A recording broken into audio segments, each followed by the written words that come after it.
person that one of my natural beingness is that I'm kind of enthusiastic. I am a ninth child.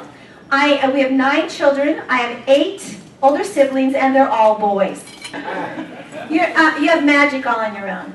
But what I want to tell you is that when I was growing up, it's fun to talk and laugh about things in your family. However, when I was growing up, we literally ate pine needles off the pine trees. We actually ate dirt. We were very poor. And to the point where my biggest advantage in life is the fact that I was born and raised in Oregon, so I wasn't in the inner city with all of that. I was out in the wilderness with all of that. So I knew swimming mountain lakes, I knew hiking beautiful places, climbing sand dunes as well. So there was that. My life was an athletic life, 8 older brothers. What was the choice? That was my life. That was my dream. And I was going to be the first person in our family, on either side of the family, to get a 4-year degree. That was really important to me, to get that 4-year degree. And no one else had that. So that's what I was doing, and that's what I was on the way to doing. And I had a coach in high school that said to me, do what I tell you to do, and I will make sure you get a full ride athletic scholarship, or do it.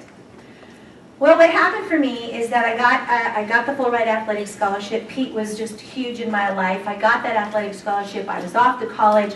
We went to my freshman year. It was so awesome. My sophomore year, incredible. We went to nationals and we won. Yeah, we won. I was on a national winning basketball team in the United States that year, and it was absolutely phenomenal. And that summer, when we got back, I was in a car accident and I was paralyzed. I lost my right arm and my left leg, and it was permanent. It was permanent. There's nothing they can do. My neck is inverted. My brachial plexus is pinched off. The lower part of my back, the nerves down there are pinched off. I cannot use my right arm or my left leg. I cannot. A coach set me down. I was actually in the gym at the time, tying myself to a universal gym. The coach set me down and took me through a visioning. An amazing vision. And in that visioning, that coach that was not my basketball coach, it was a volleyball coach in the area that had seen me. And she went through this whole vision. And she asked me, okay, what are you doing? Oh, I'm coaching basketball. What's the team like? She asked me about the players. She asked me about the process they were going in that game, what was happening, why we were winning, losing, what was going on, what she needed to change in the next practice. She asked me about the gym that we were playing in. She took me all through a season. It's about an hour long she did this visioning. Took me all through a season, all the way through a season. And the end of the year, we're at the end of the season, and we're in the championship game. She took me through the championship game, asked me about the defense, asked me about the offense, asked me about the other coach, asked me about the strategies, asked me about the colors of the gym, the way people were behaving, everything else. She asked me, we get to the 4th quarter, we get toward the end of the 4th quarter. We're so close, we might be having to go into overtime. It's just amazing. She gets right in the middle of this. I'm all trapped up in her, and it's just amazing. And she says to me, Terry, are you walking? And I was.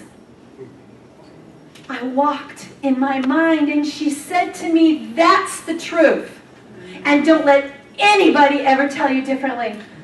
6 months later, I had my arm and my leg back.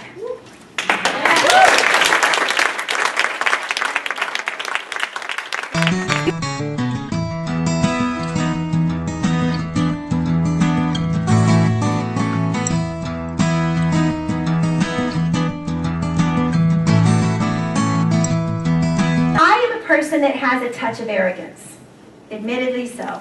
I do, and you don't have to feel sorry for me. It's obviously a choice on my part. It's not as bad as it used to be. So when I was in my late 20s, I was speaking to a group of about 500 people.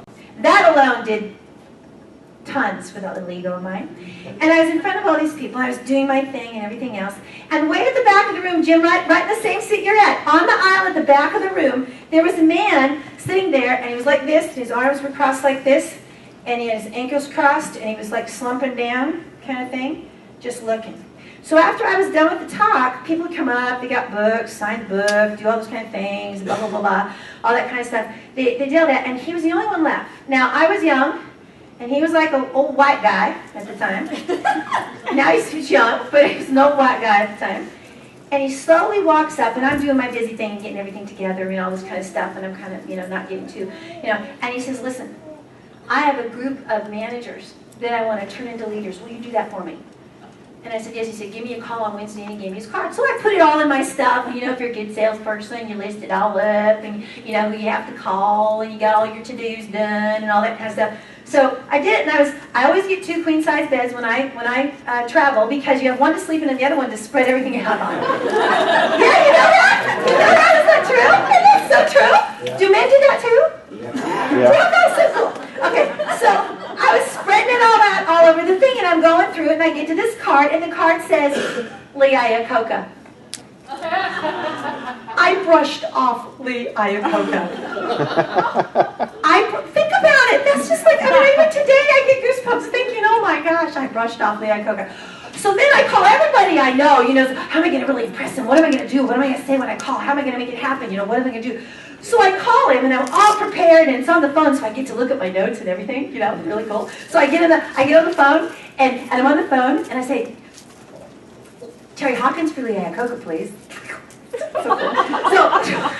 So I get on the phone, and he says, hello, this is Lee.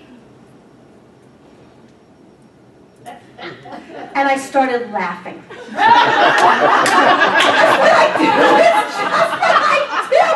I just started laughing. I started laughing. I mean, the tears are coming down. He's laughing on the other end. He says to me, I'm putting you on speakerphone. He's just laughing. And he goes, finally I calmed down. I said, I have no idea what to say to Lee Iacocca. I have no idea.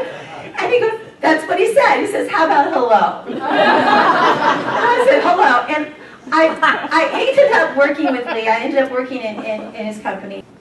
Now, I want to ask you a question. What did you learn about me in that story? I'm not doing this for my ego. I want you to hear from a story. What did you learn about the kind of person I was at that time? Yes? You were authentic on the phone. You got hysterical and left it. Authentic on the phone, I got hysterical. So if I walked up to you and we were meeting and I said, hi, and I'm Teri, what do you do? I'm Michael. Hi, Michael, and what do you do? I'm in the health and nutrition business. Health and nutrition business. And then you normally would say, and what do you do? That's kind of the whole thing we do, right? You know, that's kind of the rhythm. And at that time, you know, when I'm shaking hands, your answer, what was your response to my question about what you got from me? From the story. You were authentic and hysterical. Authentic. So what if I said, well, you know, I'm an authentic person and fairly funny, fairly hysterical. If I tell somebody that, does that work? No. Do you see the difference between telling a story and letting the person find their own understanding in it versus me telling them? Is the number one. We've got 3 major things that you must do in the new paradigm. And the one we're going to do today is storytelling. Because telling a story allows the listener to be a part of it. We're already a part of something. A story can be told in 60 seconds. If you drag it on and drag it on. Have you noticed none of my stories have been over a minute? None of them. I have 2 that I put together. It went to 2. Because you don't need a lot of time. Because it's not about you. It's about what that story is. And you need to find a way and work in every way you can to become a strong storyteller. And everything I did was storytelling. And it is the reason I'm successful today is because I'm a storyteller.